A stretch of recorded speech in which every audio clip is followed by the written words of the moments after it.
নমস্কার বন্ধুরা, দেশের ব্লগ থেকে আমি স্বাগতা বলছি।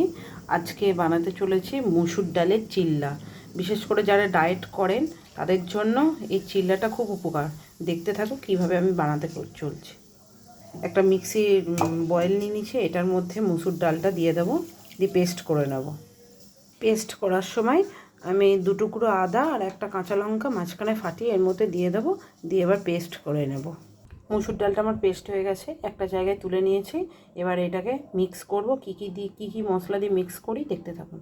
আমি হাফ মুসুর ডাল এখানে নিয়ে নিয়েছি। এর মধ্যে আমি দেব অল্প করে গোলমরিচ, নুন আর অল্প একটু সুজি দেবো, যাতে ফ্রাই প্যানে না লেগে যায়। তার জন্য একটু অল্প, একদম জাস্ট অল্প একটু সুজি দেবো, যেটা ঠান্ডা জল দিয়ে মাখবো। অল্প করে প্রথমে ঠান্ডা জল দেবো,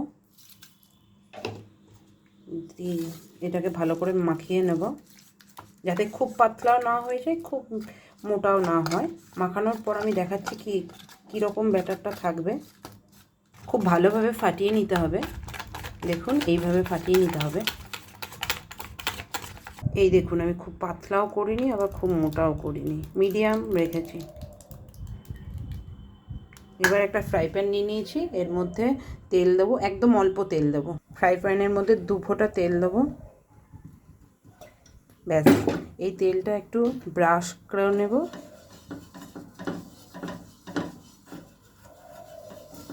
একটু ফ্রাই প্যানটা গরম হয়ে যাক, তারপর ব্যাটারটা এর মধ্যে দেব। ফ্রাই প্যান আমার গরম হয়ে গেছে, এর মধ্যে এরকম করে দেব, দিয়ে এরকম করে দেবো। এই দেখুন একটা দিয়েছি, এবার আমি 2 মিনিটের জন্য ঢাকা দিয়ে দেবো। ঢাকাটা এবার তুলে নেব। দেখুন আমার একটা হয়ে গেছে। এইভাবে আমি খুন্তি ঢুকিয়ে হালকা হালকা করে তুলে নেব।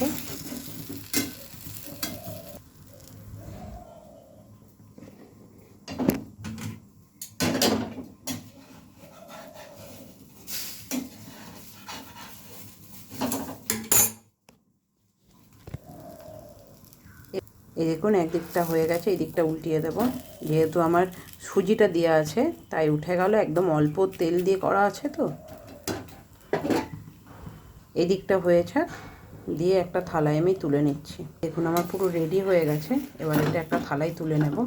এই যে আমার তৈরি হয়ে গেছে ডায়েট মুসুর ডালের চিল্লা।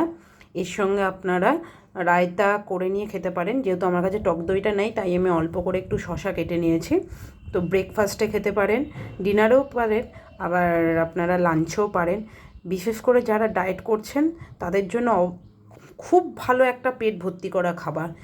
যদি আমার এই ডায়েট চিল্লাটা, মুসুর ডালের চিল্লাটা আপনাদের পছন্দ হয়ে থাকে, তাহলে অবশ্যই আমাকে কমেন্ট করবেন। আর অবশ্যই আমার চ্যানেলটা লাইক করবেন, সাবস্ক্রাইব করবেন, কমেন্ট করবেন। আবার দেখা হচ্ছে নেক্সট একটা রান্নায়। টাটা বাই, সবাই ভালো থাকবেন, সুস্থ থাকবেন।